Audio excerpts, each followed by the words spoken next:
Waggoota muraasaan asitti mootummaan hojii magaalaa Finfinnee miidhagduu fi jiraattota isheef mijattuu taasisuuf hojjetee fi hojjetaa jiruun magaalattiitti bakkeewwan bashannanaa fi haara galfii ijaaramaniiru. Namoonni baay'eenis carraa hojii argataniiru. Hooggantoonni paartii badhaadhinaa magaalaa Finfinnees leenjii hooggansaa torbee tokko fudhachaa turan xumuruun hojiiwwan misoomaa magaalaa Finfinnee keessatti hojjetamanii fi hojjetamaa jiran daawwataniiru. Magaalli Finfinnee jijjiirama hunda qabeessa keessa kan darbaa jirtu.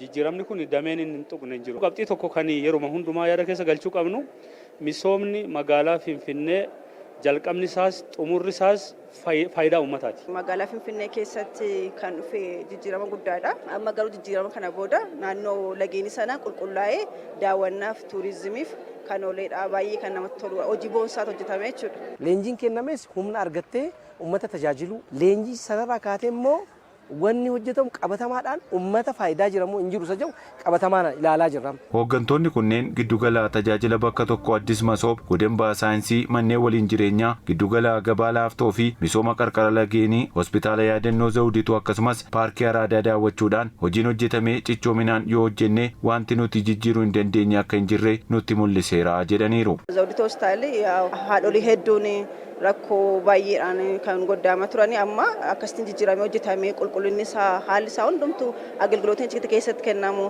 doktoroonni narsoonni achi keessa hojjetan illee haala baay'eedhaan simannaa isaanii godhanii kan nama gammachiisudha.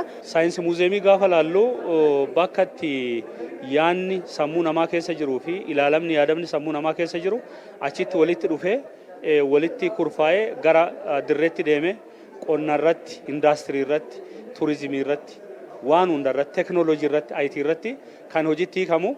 Giddugalli gabaa daawwatanis qaala'insa jireenyaa furuu keessatti hiikoo guddaa akka qabu eeraniiru. Xaafii yoo fudhatte xaafii adii sarganyaa kan jedhu akka sadarkaa nama humna isaatti kan qophaa'edha. Daldaloota adda addaarraa kan nuti binnurra baay'ee kan gadi bu'e namni akka garaasaa ilaalee filatee kan itti tole bitata namni jechuudha. Bulchiinsi magaalaa Finfinnee fi mootummaan federaalaa hojii waloon hojjechaa jiraniin seenaa dhalootaa dhalootatti darbuu fi namuu irraa barachuu danda'u waadaa gochaan mirkaneessaniiru kan jedhan hooggantoonni kunneen hojiin Finfinneetti hojjetames damee tuurizimii dadammaqsuu eeraniiru. Dameen tuurizimii kun magaalaa kana keessatti akka babal'atuuf akka beekamu darbees immoo waan irraa argachuudhaan mallu akka argannu taasisaati kan jiru.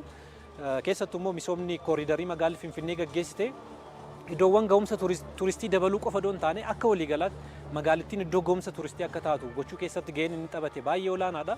Sammuudhaan wal dhaggeeffachuun kan jiru yoo ta'e mootummaan misoomaaf kutatee ka'e jiraachuu kan mirkaneessu yoo ta'e wanti hin hojjetamne wanti jiruuf jireenya hawaasaa keessumatti iyyuu immoo jiruuf jireenya jiraattota magaalaa jijjiiruuf akkan hojjete nama taasisu tokkollee kan hin jirre ta'uu piroojektota ilaalle kanaan raawwachuu danda'ama.